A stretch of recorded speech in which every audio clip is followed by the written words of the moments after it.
Selamat malam teman-teman, kembali dengan saya Alvin Lim dari Quotient TV Channel. Teman-teman, terima kasih banyak yang udah khawatir pada saya, menunjukkan kalian peduli terhadap saya teman-teman ya. Jadi video malam ini saya pergunakan untuk memberikan klarifikasi teman-teman. Jadi pertama, jangan mudah percaya sama hoax-hoax di luar ya. Jadi ada yang bilang Alvin Lim kabur ke luar negeri. Ada yang bilang Alvin Lim udah ditahan di situ, makanya nggak ada ya. Jadi macem-macem aneh-aneh teman-teman ya. Bahkan ada yang lebih lucu-lucu lagi teman-teman ya. Yang tadinya awal-awal beritanya tentang saya bagus-bagus, tiba-tiba sekarang beritanya menerpa yang jelek-jelek di situ. Ya inilah hidup teman-teman ya. Jadi jangan mudah percaya terhadap apa yang ada omongan di luar sana teman-teman ya. Juga saya mau kasih wejangan untuk bahkan untuk media ya teman-teman ya. Jadi teman-teman, bagi teman-teman yang suka nonton YouTube ya, ini ada satu channel di sini ya. Channel ini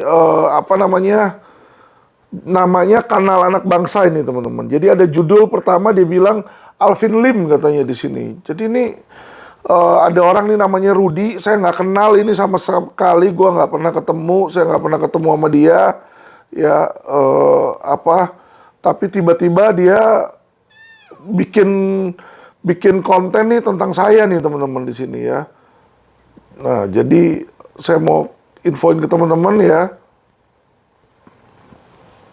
Nah ini judulnya Alvin Lim seperti dewa mabuk katanya berapi-api. Serang semua orang, ternyata divonis 4,5 tahun ya. Nih tolong teman-teman ya, yang kayak begini-begini nih channel-channel yang nggak mencerdaskan bangsa teman-teman ya. Kenapa? Saya mau kasih klarifikasi ya teman-teman ya. Pertama, saya nggak kenal sama ini orang, saya nggak kenal nih sama si Rudy ini. Terus dia bisa bilang Alvin Lim seperti dewa mabuk berapi-api, seolah-olah dia kenal saya. Pertama, saya bukan dewa teman-teman, saya ini manusia biasa ya. Coba lihat video saya, kata-kata saya ada nggak pernah saya bilang saya punya kekuatan super atau saya hebat atau saya dewa? Nggak ada teman-teman. Atau saya seperti Tuhan, nggak ada. Karena saya kasih tahu teman-teman bahwa Alvin Lim ini adalah hamba Tuhan. Saya ini bawahan Tuhan, pembantunya Tuhan. Ya, manusia biasa, teman-teman. Manusia biasa. Sama seperti teman-teman, ya. Kedua, teman-teman, saya ini juga nggak pernah mabuk-mabukan. Ya, jadi kalau dibilang seperti dewa mabuk, nggak. Saya nggak pernah mabuk. Mabuk itu orang yang misalnya minum alkohol atau mabuk obat. Saya nggak suka minum minuman keras. Saya nggak pernah mabuk seumur hidup dalam hidup saya. Ya, kedua, dalam hal narkoba saya nggak pernah pakai sama sekali di sini. Jadi kalau dibilang dewa mabuk berapi-api ini sebenarnya kontennya Rudy ini sudah mencemarkan dan memfitnah nama baik saya teman-teman. Tapi itu biarin, nanti biar kantor hukum saya yang mengajukan somasi dan mengajukan gugatan teman-teman ya. Jadi biar nanti dia menjawab aja di pengadilan atau di kepolisian kenapa dia bikin seperti itu, dan buktikan bahwa saya adalah dewa mabuk di situ ya, biar nanti dia buktikan. Terus dia juga harus buktikan bahwa saya menyerang semua orang. Dibilang nih saya serang semua orang. Saya seumur hidup saya nggak pernah serang Rudy ya. Yang saya serang ini oknum. Kalau nanti Rudy menjadi seorang oknum yang melawan hukum, melanggar hukum yang diatur di Indonesia, maka sayalah yang akan menjadi orang pertama menyerang. Kenapa? Saya ini lawyer, aparat penegak hukum, teman-teman. Saya disumpah di pengadilan tinggi untuk itu. Ya, tapi kalau orang itu nggak ada salahnya, nggak melanggar hukum, mana mungkin dong saya serang. Ya, jadi kalau dibilang serang semua orang, tidak ada. Coba tolong suruh si Rudy ini buktiin ke saya. Kapan saya pernah serang dia? Kenal aja kagak kok. Jadi ini konten yang seperti ini teman-teman, ya kan? Saya harap teman-teman hati-hati. Apalagi isinya teman-teman ya, cuma jelek-jelekin orang. Dibilang di sini Alvin Lim seperti dewa mabuk berapi-api, serang semua orang, dibilang. Bawahnya juga begitu, ya menyudutkan Kaseto. Kaseto seolah numpang panggung dan pilih-pilih kasus. Bawahnya lagi sama, Wali Kota Bandung, dakwaan organisasi terlarang, dagelan atau kebodohan. Jadi kok selalu menyudutkan dan menjelekkan tokoh-tokoh ya, saya bingung nih. Ini konten apa ini?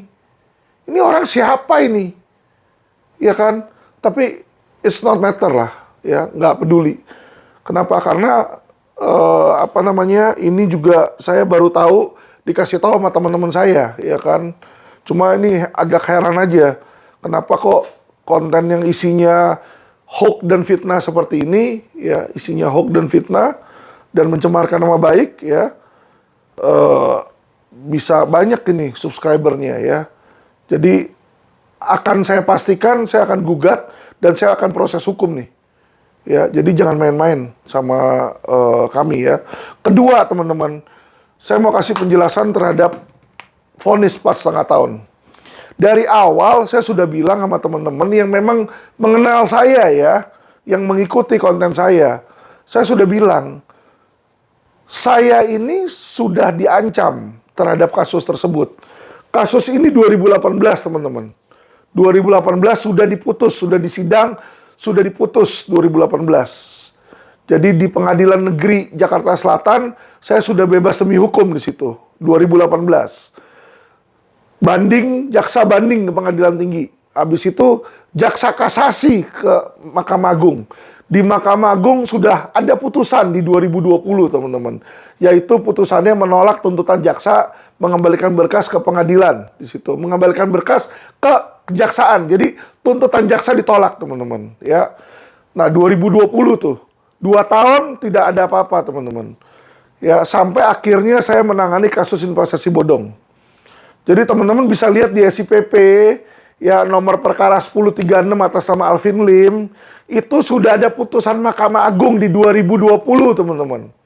Ya, sudah diputus nih perkara, dia sidangin lagi nih perkara yang sama. Ya, inilah yang disebut kesewenangan. Tapi kita ikutin aja. Ini kan masih pengadilan negeri kan. Dia memutuskan lagi kan di sini. Memutuskan saya divonis 4,5 tahun. Ya normal. Kenapa? Karena tuntutan 6 tahun toh. Tuntutan 6, hakim ngambil gampang 2/3 lebih dikit. Jadi 4 tahun 6 bulan situ. Teman-teman. Tapi saya cuma mau kasih tahu teman-teman ya. Jadi supaya teman-teman bisa tahu. Mungkin banyak teman-teman yang ragu, yang goyang, dan berpikir, loh kok Alvin Lim bisa kena seperti ini, kasus apa sih? Saya jelaskan bagi teman-teman yang memang mau tahu. Secara materialnya, teman-teman, ya kasus ini adalah saya punya seorang klien. Nama kliennya Meli, ya di situ. Ya, Meli ini punya suami, ya suami tua dia. Dia mau cerai, teman-teman. Dia datang ke saya untuk apa? Untuk cerai. Di situ. Oke, ketika dia datang ke saya untuk cerai, saya bilang sama dia, oh ya udah, mana surat kuasa? Kita kasih surat kuasa sama perjanjian jasa hukum. Jadi tanda tangan surat kuasa. Nah, teman-teman, jadi yang dituduhkan terhadap saya adalah, ya, saya dibilang memberikan alamat saya ke Meli untuk dia bikin KTP palsu. Sehingga KTP palsu itu bisa melakukan klaim asuransi, teman-teman. Jadi nih, teman-teman cerna aja, ya. Saya tidak minta pembenaran tentang kasus saya. Jadi gini, teman-teman, ya. Kalau teman-teman lihat dari awal sampai akhir, saya nggak pernah sebenarnya mau bercerita tentang kasus saya. Kenapa? Saya nggak mau orang ada berpikir bahwa saya meminta bantuan dalam kasus saya. Bukan karena saya sombong. Ya, bukan karena saya sombong. Ya, kalau memang saya salah, saya masuk penjara pun saya rela di situ, teman-teman, ya. Dan saya nggak mau dibilang bahwa saya menggunakan media untuk keuntungan saya, untuk saya lepas. Tidak, teman-teman. Ya, tetapi karena banyak yang nanya, saya harus jelaskan dan akan saya jelaskan, teman-teman, ya. Jadi kita lanjut, teman-teman. Jadi si Meli ini datang ke saya, katanya dakwaannya itu. Jadi saya memberikan alamat rumah saya, yang mana saat itu rumah tersebut adalah kantor saya di Tiga Raksa, teman-teman, ya. Dulu belum ada LQ. Jadi ini tahun 2015, teman-teman. Saya pun di LQ itu baru dibentuk 2019. Jadi belum ada LQ, ya. Jadi saya masih praktek pribadi di rumah, teman-teman, sambil magang, ya, praktek, ya. Nanganin perkara masih perkara yang simpel-simpel sederhana lah, perceraian, teman-teman, ya. Jadi isi form gitu kan. Nah, dakwaannya adalah Meli datang ke saya bilang, saya sakit-sakitan nih, saya nggak punya duit, bagusnya gimana? Ya, saya tanya, lu agen asuransi kan? Dia bilang iya. Nah, si Meli ini agen asuransi, teman-teman. Saya bilang, kan kamu agen asuransi. Kalau sakit-sakitan, apa solusinya? Ya beli asuransi aja. Ya, terus kemudian harinya dia datang lagi kan. Ya, katanya mau minjem alamat. Tapi dia nggak bilang buat apa loh. Saya yang namanya lawyer, kalau misalnya ditanya, coba deh, kalau ada klien kita nanya, Pak Alvin, alamat kantor Pak Alvin di mana? Kita kasih tahu apa enggak? Pertanyaan saya, kita kasih tahu apa enggak alamat kantornya? Pasti kita kasih tahu dong. Saya kasih tahu, nih alamat saya ini. Terus saya bilang, jangan pakai buat yang aneh-aneh. Jadi teman-teman, kalau lihat di dakwaan saya, Meli nanya sama saya minta alamat. Dan jawaban saya adalah boleh, tapi jangan pakai buat yang aneh-aneh. Udah jelas loh, jangan pakai buat yang aneh-aneh. Di situ. Ya kan? Nah, tapi sama mereka tetap dibilang seolah-olah saya mengetahui. Padahal fakta persidangan, di persidangan teman-teman, ini asal teman-teman tahu, di persidangan tuh Meli udah bilang, Alvin nggak pernah ngasih alamat ke dia. Dan saya nggak pernah tahu alamat itu. Saya nggak pernah tahu bahwa dia akan bikin asuransi atau bagaimana. Jadi dia sanggah itu. Tidak ada keterangan itu. Dan lagi, tidak ada saksi lainnya pun ya yang mendengar saya bilang oke, boleh pakai. Nggak ada itu, teman-teman ya. Jadi coba yang mau lihat materinya silakan saya buka. Karena kenapa di sini teman-teman? Ini jelas kriminalisasi. Jelas kriminalisasi. Sekali lagi, saya jelaskan kasus saya bukan untuk membela diri saya, teman-teman. Supaya teman-teman bisa cerdas hukum. Ya. Supaya teman-teman bisa cerdas hukum. Juga di dalam kasus ini katanya dipalsukan KTP. KTP yang dipalsukannya aja tidak ada, tidak pernah dihadirkan di persidangan. Jadi dia tuh cuma kasih semua itu fotokopian. Semua berkas itu fotokopian, tidak ada satupun yang asli. Yang namanya pemalsuan itu harusnya ada yang dipalsukan sama ada aslinya. Ini kagak ada. Ya. Jadi ini lucu sekali mereka. Yang lebih aneh lagi, teman-teman, ya, yang lebih aneh lagi. Katanya ini tentang pemalsuan KTP.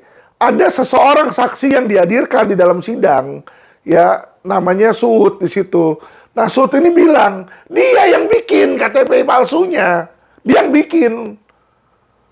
Tapi anehnya teman-teman, kagak ditangkap, kagak ditahan. Hakim bilang, wah kamu seharusnya duduk tuh di kursi itu, kata dia. Kan kamu yang bikin.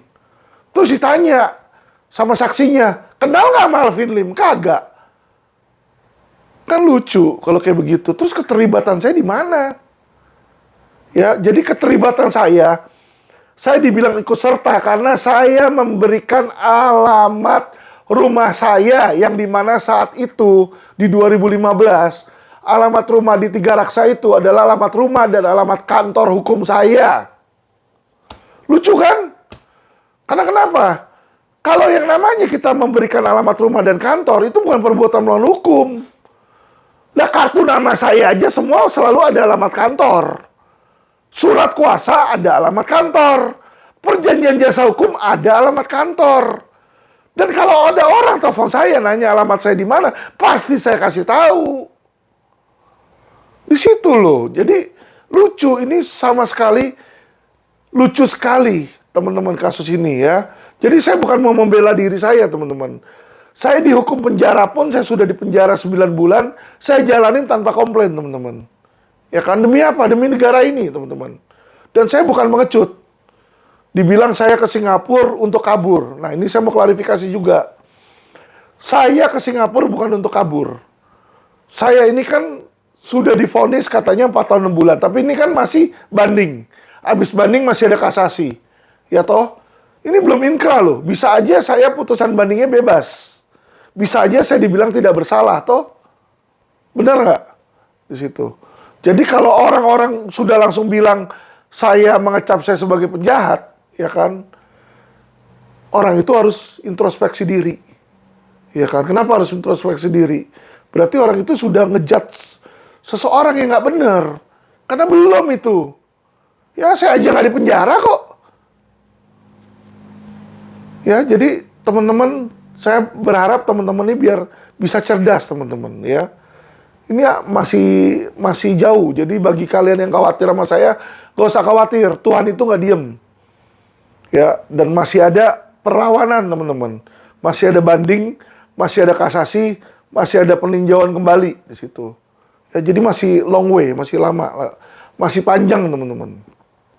Ya, itu kedua teman-teman. Terus saya mau kasih tahu ke teman-teman bahwa di Indonesia ini ya, yang lebih parah dari oknum polisi adalah adanya mafia hukum, teman-teman.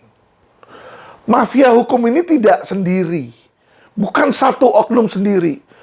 Kalau teman-teman melihat sekarang kasus Brigadir J, saya mau kasih tahu sesuatu yang jauh lebih bahaya dari kasus Brigadir J, teman-teman. Yaitu ini, oknum mafia hukum ini. Yang dimana ini adalah kerjasama, teman-teman. Antara oknum polisi, oknum jaksa, sama oknum hakim, teman-teman. Ya, saya kasih tahu teman-teman satu hal sepele, satu hal simpel aja sebagai perbandingannya terhadap oknum jaksa dulu teman-teman. Ya, ketika kita bicara tentang jaksa, apalagi oknum jaksa, ya kan, bandingkan kasus saya dengan kasus Pinangki teman-teman. Bandingkanlah kasus Alvin Lim dengan kasus Pinangki. Teman-teman tahu kasus Alvin Lim ini yang si Meli ini kan katanya malsuin KTP untuk klaim asuransi. Tahu nggak klaim asuransinya berapa nilainya? Nilai klaim asuransinya cuma 6 juta perak. 6 juta rupiah, teman-teman. Bukan 6 miliar loh. 6 juta rupiah. Nah, selama 6 bulan, Meli itu sudah bayar 2 juta 400. Jadi kerugiannya dari Allianz itu cuma 3 juta 600. Jadi kerugian dari Allianz itu cuma 3 juta 600 dalam kasus Meli, teman-teman. Ya, 3 juta 600. Bandingkan kasus ini dengan kasus Pinangki. Joko Chandra. Pinangki itu berapa? Puluhan miliar. Ya toh? Sogokannya berapa? Dia suapnya berapa? Ya teman-teman ya. Tapi teman-teman tahu, Pinangki itu teman-teman, ya kan, dituntutnya itu cuma 4 tahun teman-teman. Dituntut 4 tahun. Dituntut 4 tahun. Saya dituntut 6 tahun. Di sini aja udah gak seimbang nih ya, teman-teman. Pinangki 4 tahun, saya 6 tahun nih, teman-teman, ya. Yang lebih lucu lagi adalah gini. Biasanya hukum itu, kalau misalnya tuntutan 4 tahun, dia putus 2 tahun misalnya atau 3 tahun, itu jaksa seharusnya banding, melakukan upaya. Nggak terima gitu loh, ya kan. Patokannya adalah 2/3, teman-teman. 2/3. Jadi biasanya kalau di bawah 2/3 itu jaksa biasanya banding atau kasasi. Kalau di bawahnya. Tapi kalau di atasnya kagak. Nah ini teman-teman. Jaksa menuntut 4 tahun. Vonisnya Pinangki itu 2 tahun teman-teman. Harusnya kalau 2 tahun, jaksa tuh harusnya kasasi. Tapi dalam kasus Pinangki, jaksa nggak kasasi. Dia nggak melakukan upaya hukum lanjutan. Lucunya dalam kasus Alvin Lim, dituntutnya 6 tahun, teman-teman. Putusnya, vonisnya 4 tahun 6 bulan. Itu kan di atas 2/3. Harusnya jaksa tuh nggak kasasi, nggak banding. Tapi jaksa langsung banding. Wah. Ya, jadi teman-teman yang mungkin lawyer akan mengerti maksud saya, ya. Tapi yang bukan lawyer nggak apa-apa.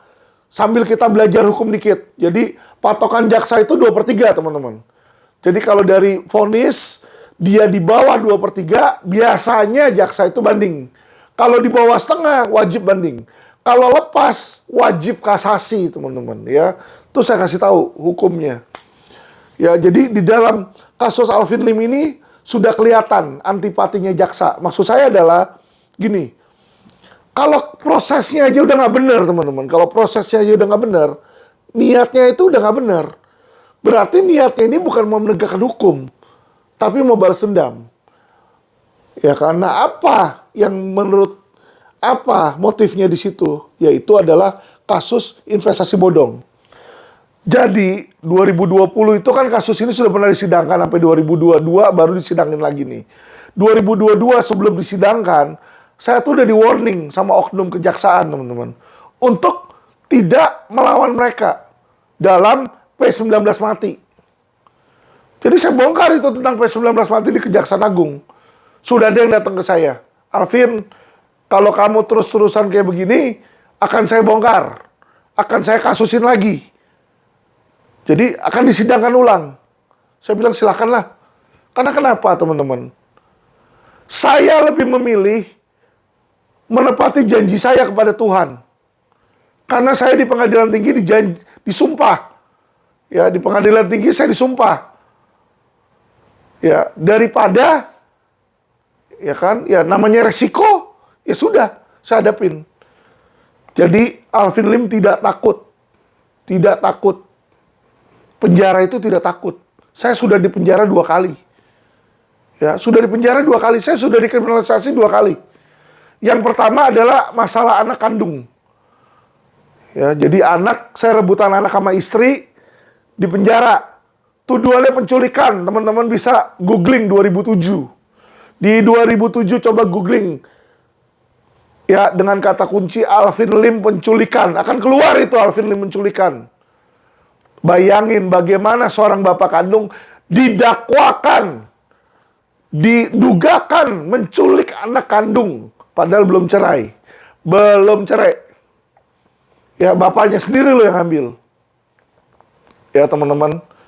Jadi ini biar supaya teman-teman tahu nih, dan supaya teman-teman cerdas. Kedua adalah apa? Dari umur setahun nih, sampai sekarang anak saya umur 14 tahun, saya gedein. Saya gedein sendiri. Dulu waktu umur 2 tahun, 3 tahun, saya gantiin popoknya. Dia saya gantiin, saya mandiin, teman-teman. Ya, saya jadi single parent. Saya ngurus anak, saya juga yang cari uang untuk anak, teman-teman. Ya, jadi asal teman-teman tahu. Itu yang terjadi, teman-teman. Tapi, saya masuk penjara. Oke, saya rela. Kenapa? Karena waktu itu kalau saya nggak masuk penjara, status anak saya ini masih dianggap lagi dicari dalam pencarian. Karena ada laporan polisi, penculikan. Ya, saat itu lawyer dari mantan istri saya namanya Ose Kaligis, ya teman-teman tahu. Itulah karma, teman-teman. Orang yang nanti menebarkan benih-benih kejahatan, dia akan berbuah kejahatan. Ya, tapi orang yang menebarkan benih-benih kebaikan, pada akhirnya orang akan tahu itu orang baik. Jadi saya nggak peduli. Ya, saya nggak peduli teman-teman kalian mau cap saya baik atau buruk. Itu terserah, itu dari kalian. Dan saya juga tidak pernah meminta orang untuk memuji saya. Saya hanya melakukan pekerjaan saya. Tetapi teman-teman, saya hanya mau mencerdaskan teman-teman. Biar teman-teman tahu. Jangan dibodoh-bodohin. Ya, jadi ini sangat penting, ya. Sangat penting. Terus saya mau kasih tahu teman-teman juga ya bahwa ya kan setelah kejadian tersebut saya dibilang saya kabur ke Singapura. Orang ke Singapura aja dibilang kabur. Saya itu di sidang, saya udah bilang sama lawyer, bilangin sama hakim saya lagi di Singapura. Kalau saya mau kabur, saya nggak akan bilang saya kemana. Makanya saya bingung gitu loh. Ini orang ya yang terhasut ya, yang terhasut ngomongan di luar. Ini mikir atau enggak sih? Saya bingung. Kalau saya mau kabur, saya ngapain bilang saya di Singapura? Ya udah saya kabur aja, diem. Ini kan kagak. Terus kalau saya kabur, saya juga nggak akan bikin podcast. Buat apa saya bikin podcast? Makanya saya bilang teman-teman, Indonesia ini sekarang sudah sangat rawan. Orang-orang baik ini dipenjarakan. Orang-orang baik ini dikriminalisasi. Ya. Nah, teman-teman sudah jelas tentang kasus saya.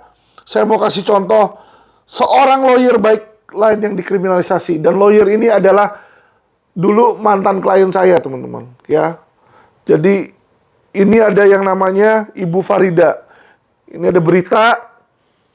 Berita ini baru masuk di Hukum Online 29 Agustus 2022. Terbaru. 4 kali menang di pengadilan. Advokat ini justru dijadikan tersangka. Mati nggak lu? Jadi teman-teman, ini cerita tentang Ibu Farida. Dia adalah seorang advokat doktor. Doktor hukum. S3. S3 hukum. Lulusannya juga bukan Universitas ECC, teman-teman. Universitas lulusan dia UI, Universitas Indonesia. Universitas Kebanggaan Indonesia nomor 1, teman-teman, ya. Cerita singkatnya, dia beli apartemen, udah bayar lunas, teman-teman. 10 tahun yang lalu dia udah beli apartemen, dia bayar lunas, sampai sekarang apartemennya nggak dikasih, nggak diberikan ke dia. Yang ada dia dilaporin polisi, katanya dokumen apartemennya itu dokumen dia palsu, dokumen nikah dia. Jadi ini orang kehilangan uang yang dimana dia udah beli 3 tahun yang lalu, 10 tahun yang lalu, dia beli apartemen udah lunas, ya kan? Nah, dilaporin. Nah, atas pembelian tersebut, dia sudah gugat ke pengadilan. Dan sudah 4 kali menang. Di pengadilan negeri menang, pengadilan tinggi menang, MA menang, PK menang, teman-teman.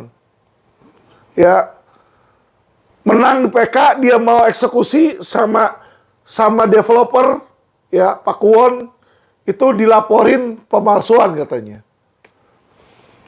Apa yang palsu? Katanya surat pranikah dia palsu. Ya, jadi singkat cerita, uang dia hilang, dia jadi tersangka di situ. Kemarin ini saya sempat bantu dia dalam pra-peradilan, cuma karena dia tersangka, teman-teman, ya kan. Jadi beliau ini pergi ke Jepang, teman-teman, nggak mau balik. Ya, kenapa? Ini yang kasihan, teman-teman. Ya, ini kalau saya bilang yang kasihan. Seorang wanita udah kehilangan uang, sekarang dia jadi tersangka, padahal dia orang pintar. Dan ini bukan orang biasa, ini dokter hukum, teman-teman. Jauh lebih pintar dari Alvin Lim. Alvin Lim tuh ilmu hukumnya nggak ada apa-apa, kalah dibanding dia. Dibanding beliau saya kalah. Teman-teman, beliau jago sekali hukumnya. Dosen, beliau juga dosen, teman-teman, ya. Kasihan ini, teman-teman. Inilah hukum di Indonesia. Ya, inilah hukum di Indonesia. Saya kasih tahu lagi sama teman-teman, ya. Nah, selesai dari sini kita baca lagi nih. Ini biar teman-teman tahu, paham apa yang terjadi di Indonesia. Mahfud aja bilang, teman-teman. Mahfud MD bilang nih, malaikat masuk ke sistem Indonesia pun bisa jadi iblis. Ini kata republika.co.id nih ya, Senin 7 Oktober. Malaikat masuk ke sistem Indonesia bisa jadi iblis, teman-teman. Mampus nggak lu? Ya, mengerikan sekali, teman-teman. Saya jujur miris melihat di sini, miris, ya. Dan yang paling parah itu adalah berita akhir-akhir ini, yang dimana orang yang punya sertifikat asli aja itu bisa kalah sama orang yang nggak punya sertifikat. Ya, jadi teman-teman, mafia hukum di Indonesia ini sudah sangat parah. Bukan cuma di kepolisian, tapi kanker ini sudah masuk ke kejaksaan dan pengadilan, teman-teman. Ya, hati-hati. Oknum-oknum hakim juga ada. Saya iseng-iseng saya googling nih, hakim ketua yang sidangin saya ya. Saya lihat ada berita ternyata di sini kan, Kabar One nih contoh. Kabar One di sini, ya kan, 2021 nih April. Dinilai tidak profesional. Ketua PN Jaksel diminta ganti Majelis Hakim Arandi Triyogo dalam perkara dugaan laporan palsu. Ya, jadi ternyata oknum majelis hakim inilah yang bermasalah, teman-teman. Banyak masalah, banyak komplainan dari masyarakat. Tergantung dari pemerintah mau jalannya atau enggak. Saya Alvin Lim berbeda sama Farida. Ibu Farida mungkin nggak bakal mau balik ke Indonesia. Saya nggak tahu, itu tergantung beliau lah. Ya, tapi saya Alvin Lim, saya bukan pengecut. Saya akan datang balik ke Indonesia. Terus saya ke Singapura ngapain? Saya ada urusan pribadi. Masa saya nggak boleh ke Singapura? Ya kan? Kenapa? Pemerintah itu, jaksa itu sudah 2 kali cekal saya loh. Sudah sampai mentok. Jadi hak-hak saya itu semua sudah dihabisin sama dia. Ya toh? Lah sekarang saya boleh ke luar negeri, masa saya nggak boleh? Itu kan hak saya. Hak asasi saya sebagai manusia. Kan belum ada perintah penahanan toh? Emangnya ada perintah untuk supaya ditahan? Jaksa maunya gitu, supaya segera ditahan. Tapi kan hakim tidak memerintahkan untuk menahan. Ya, jadi jangan memaksakan. Ya, jangan memaksakan. Anda belum menang, jaksa. Masih ada pengadilan tinggi dan Mahkamah Agung. Saya yakin tangan Tuhan akan bekerja. Tangan Tuhan akan bekerja terhadap negara ini. Kalian yang lalim-lalim, ya kan, akan kena karmanya. Ingat itu. Bukan Alvin Lim yang serang kalian, tapi tangan Tuhan nanti yang serang kalian. Ya. Jadi jangan dibilang Alvin Lim nyerang kiri, Alvin Lim nyerang kanan. Saya ini lawyer. Kalau saya ada klien, ya contoh investasi bodong, korbannya, uangnya hilang. Terus saya tagihkan lagi sama perusahaannya, direktur perusahaannya dia nggak mau bayar. Nah terus kalau saya nggak serang lawannya, terus gimana? Kan tidak mungkin toh, saya itu ngemis-ngemis, tolong dong bayar tuh uang klien saya. Udah kita somasi nggak dibales. Laporin polisi juga jagoan mereka. Polisinya banyak jadi oknum mereka juga. Terus mau gimana kita? Harus lemah-lemah. Teman-teman, Indonesia ini sudah darurat kebohongan. Benar kata Habib Rizik. Terakhir ya teman-teman. Buat kalian yang nggak mengenal saya kasih tahu. Saya bukan mendukung FPI. Saya bukan mendukung Habib Rizik. Saya bukan mendukung Lius. Bukan ideologi mereka yang saya dukung, teman-teman. Tetapi dalam pernyataan negara Indonesia darurat kebohongan, saya setuju di situ. Saya setuju di situ. Kalau Habib Rizik kan bilang misalnya, oh, ya kan kitab dia adalah Al-Quran, saya nggak akan setuju. Karena saya bilang, kitab saya adalah Alkitab. Ya, jadi kalau soal agama, saya sama Habib nggak satu paham. Saya sama Pak Haji Senduar nggak satu paham. Tetapi di dalam hal krisis kebohongan ini, negara darurat, saya setuju.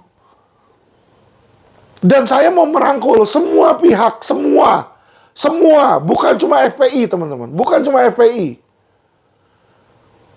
Saya juga sudah kontak FBR. Saya sudah kontak NU. Saya sudah kontak Muhammadiyah. Saya mau rangkul mereka semua, teman-teman. Tujuannya apa? Perbaikan negara ini. Mau sampai kapan kita ini dibodohi, disuruh berantem satu sama lain? Yang ada cuma ucapan kebencian, berantem satu sama lain. Teman-teman ingat, kita jangan berperang sesama warga negara, teman-teman. People is power. Kita harus melawan oknum-oknum penguasa lalim. Kita harus melawan oknum aparat penegak hukum. Oknum, saya bilang teman-teman ya. Saya tidak meminta kalian untuk menggulingkan pemerintah. Bukan. Kalau ada kesalahan mereka, kita kritik, kita tahu, kita kritik. Supaya apa? Supaya pemerintah itu membenahi diri dia sendiri. Karena kalau kita yang melawan pemerintah, jadilah kita dibilang makar. Jadilah dibilang kita memberontak. Jangan memberontak. Kalau ada kesalahan dari pemerintah atau oknum aparat, gaungkan di media, teman-teman. Biar mereka ada rasa malu di situ. Ya. Dan jangan hanya berfokus di kepolisian. Kepolisian itu perkara paling sepele, teman-teman. Yang paling brengsek itu, banyak brengsek itu justru di kejaksaan sama kehakiman, teman-teman. Saya kasih tahu sama teman-teman. Jaksa-jaksa. Karena kenapa? Polisi itu cuma ngumpulin alat bukti, taruh di pengadilan. Nanti jaksa sama hakim itu yang bersidang berdua. Mereka yang bersidang, teman-teman. Mereka lah nanti yang bisa bikin orang benar jadi salah. Orang salah jadi benar. Jangan salah.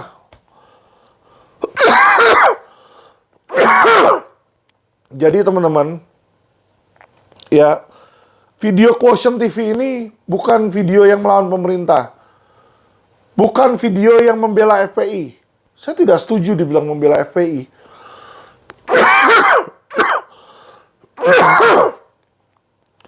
Lebih banyak orang-orang Kristen saya bela kok. Bukan orang-orang Muslim.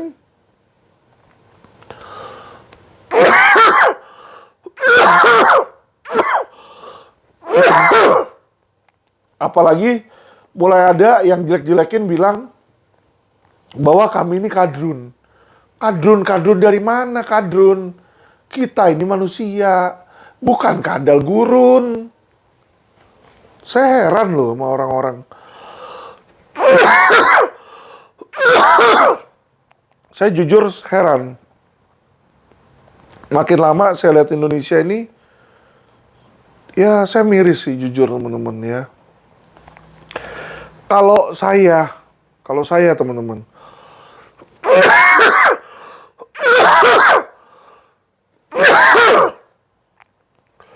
saya miris teman-teman. Kalau saya teman-teman berpikir tentang kepentingan pribadi saya nggak akan balik ke Indonesia. Saya banyak duit. Sorry, bukannya saya sombong. Bukan saya mau menyombongkan diri teman-teman. Bukan. Saya banyak duit, saya udah bisa nyantai seumur hidup saya. Tapi saya suka tantangan dalam hidup. Saya suka perjuangan. Dan saya suka bantu orang. Ya, orang manapun datang ke saya, bisa saya bantu, saya coba, saya bantu. Terlepas dari suku, agama, ras dia. Mau dia suku Dayak kek, mau dia suku aborigin kek, mau Arab kek, mau pribumi kek, mau Cina kek, mau Arab kek, mau apa kek, ya. Mau agama Kristen, mau agama Islam, minta tolong ke saya bantu. Bukan berarti saya sama dengan mereka loh teman-teman. Maksudnya adalah, kalau saya bantu orang Islam, bukan berarti saya pro-Islam. Nanti besok saya bantu Hindu, oh Alvin masuk ke Hindu nih. Ya, jadi hal-hal seperti itu teman-teman ya. Grow up lah kita, dewasa. Kalau saya mikirin buat diri saya nih, saya tinggal di mana? Di Singapura. Ya, saya nginep di hotel MBS, Marina Bay Sands. Ini satu malam 10 juta minimal. Ya, teman-teman bisa lihat, apalagi view yang cantik ini ya teman-teman ya. Ini kalau teman-teman lihat view-nya dari kamar nih, bisa kita lihat Garden by the Bay di situ. Ya, Garden by the Bay di sana. Situ museum. Ya.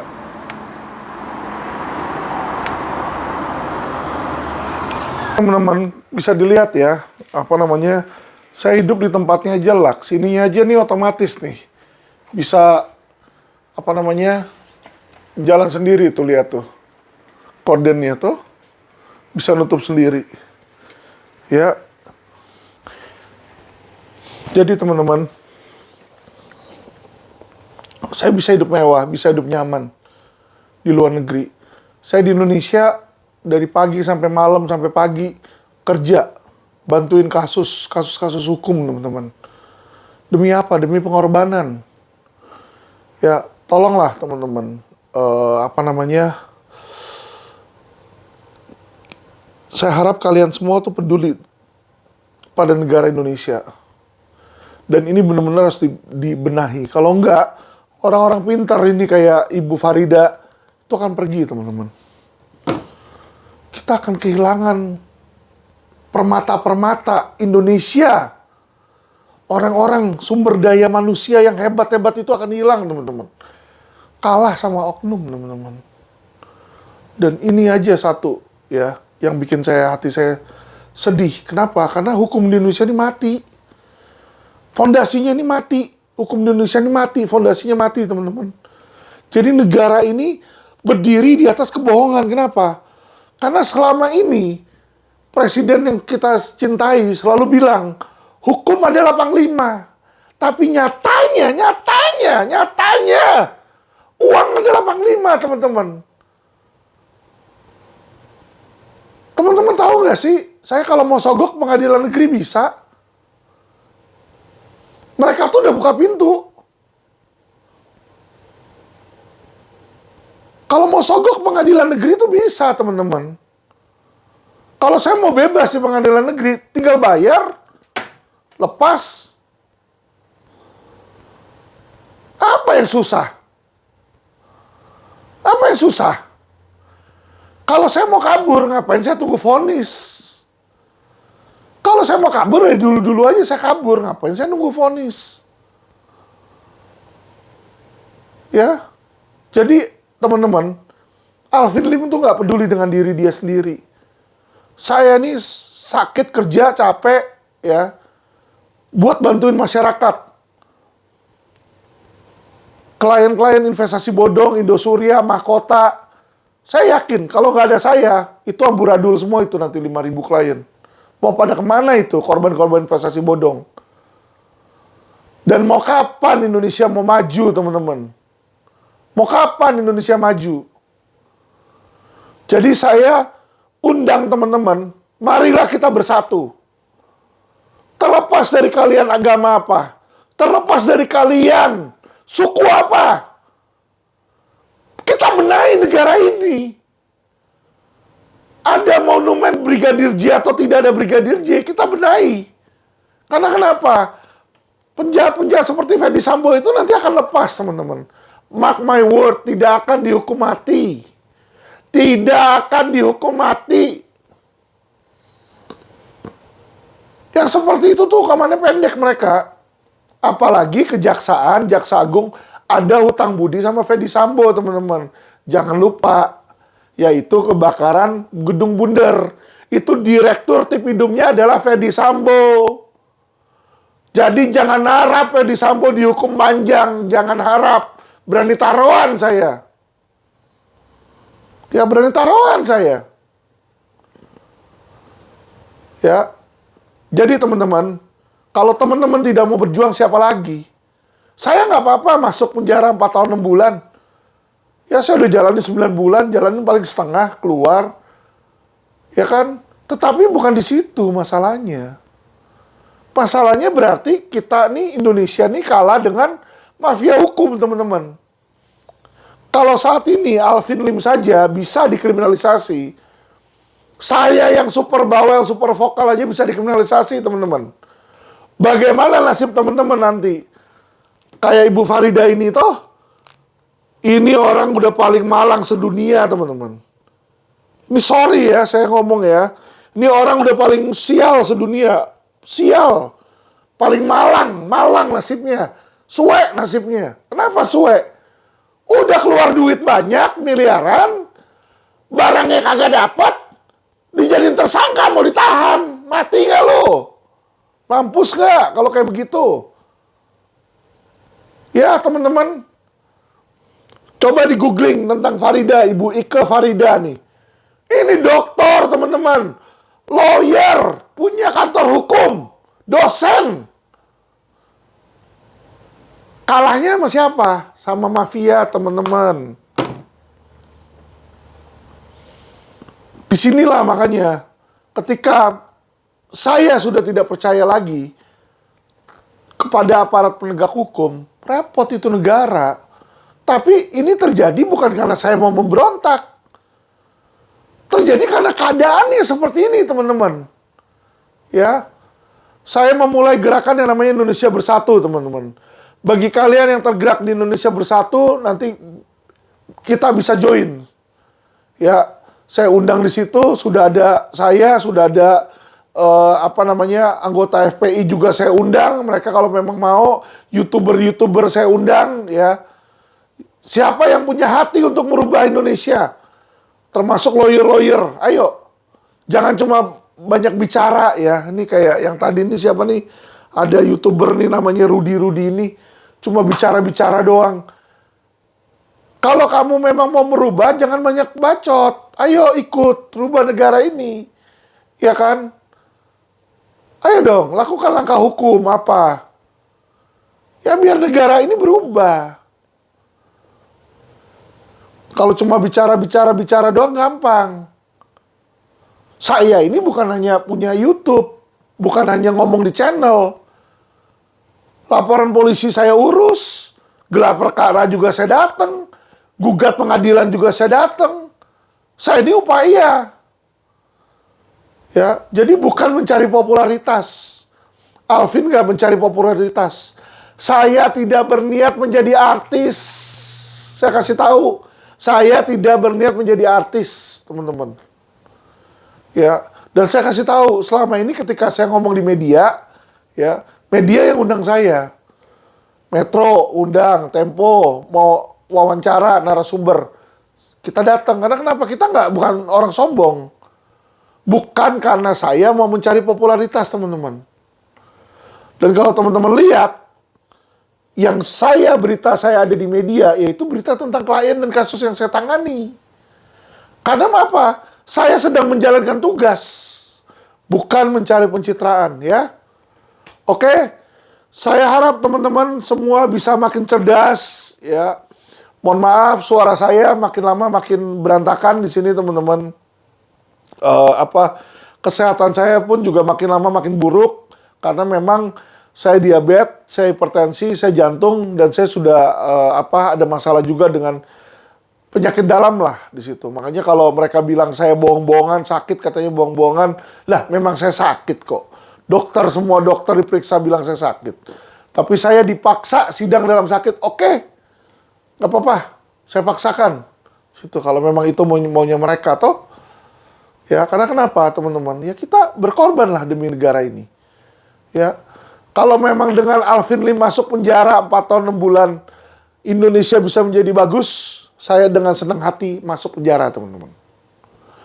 Ya, tapi kalau cuma korban kriminalisasi doang kan lucu. Ya, diketawain Indonesia. Gede-gede negaranya kan, tapi ya diketawain sama orang-orang asing, bego katanya nih. Ya kan, di luar negeri juga polisi kita jadi bahan bercandaan. Dibilang polisi Indonesia mah murah-murah, 50.000 doang, $5. $5. Di sini teman-teman, ya kalau teman-teman masuk ke Marina Bay, minimum bet tuh maksudnya kalau mau taruhan, paling dikit aja $25, teman-teman. Di Indonesia $5 udah bisa beli reputasi polisi, teman-teman. $5 di Indonesia udah bisa beli reputasi polisi. Sini $5 nggak laku, teman-teman, di kasino. Karena kalau mau taruhan minimal $25. Ya, jadi sorry ya, bukan saya menjelekkan polisi. Saya bicara tentang oknum. Oknum pola entas di tengah jalan yang bisa dikasih 50.000 lepas. Bahkan minta sekarung apa tuh waktu itu tuh, ya di media dilepas misalnya. Jadi dia menjual reputasi harga diri mereka demi 50.000 perak, teman-teman. Segitu korupnya negara Indonesia, ya. Jadi inilah kenyataannya bahwa Indonesia adalah negara uang adalah panglima. Oke? Jadi janganlah kita hidup dalam kebohongan. Kalau memang kita masih buruk, masih jelek, kita akui kita buruk, kita jelek, kita perbaiki untuk menjadi bagus. Kita tidak akan bisa menjadi bagus kalau kita jelek tapi merasa kita bagus. Itu nggak akan bisa. Kita berubah. Kita udah merasa diri kita bagus, sempurna kok. Mana mungkin kita mau merubah? Ya, jadi kita harus sadar dulu bahwa kita ada kekurangan nih Indonesia. Oknum-oknum yang mesti dibenahi. Nah, ketika ada kekurangan itulah, barulah dia memperbaiki. Secara objektif saya bilang sudah mulai ada perubahan di kepolisian. Sudah mulai bagus. Sudah mulai ada perubahan lah. Ya. Yang paling parah ini sekarang adalah kejaksaan, teman-teman. kejaksaan itu paling parah. Ya, jadi kasus-kasus itu, wah, itu mengerikan. Ya, tuntutan yang mestinya dituntut berat kayak Pinangki, dituntut 4 tahun doang di situ. Ya, padahal ancamannya tuh belasan tahun, teman-teman. Saya langsung 6 tahun dimaksimalin, tuntutan 6. Divonis 4 aja dia banding. Wah, mantap, toh. Mantap. Jadi sebenarnya kalau bisa tuh tuntutan 6 tahun, ancaman 6 tahun, kalau bisa dia nuntutnya tuh seumur hidup tuh sebenarnya tuh, dia ngarepinnya tuh. Ya. Jadi inilah kejaksaan, teman-teman. Semoga suatu saat Tuhan memperbolehkan saya digunakan untuk menjadi pejabat. Kalau saya jadi jaksa agung, ya kan, atau Kapolri, saya babat-babatin itu minimal setengah tuh dari mereka. Ya, rapor buruknya saya udah ada semua itu. Bangsat-bangsatnya siapa saya ada semua. Oknum-oknumnya siapa aja saya tahu itu. Ya, kalau saya ngomong nanti pencemaran nama baik, ya. Karena udah ada ancaman, teman-teman, udah ada ancaman, ya. Jangan dibilang belum ada, sudah ada ancaman di situ. Kalau saya ngomong kan nanti dibilang pencemaran nama baik, ya. Ya kita lihat aja nasib Indonesia ini mau gimana. Oke? Teman-teman, terima kasih yang sudah subscribe channel LQ, ya kan. Semoga teman-teman dengan nonton channel saya ini bisa menjadi lebih cerdas hukum dan menjadi lebih pintar dalam kenyataan, teman-teman. Jangan terbuai. Jangan terbuai dengan berita-berita yang ada, tapi be smart. Oke? Terima kasih, teman-teman. Salam cerdas hukum.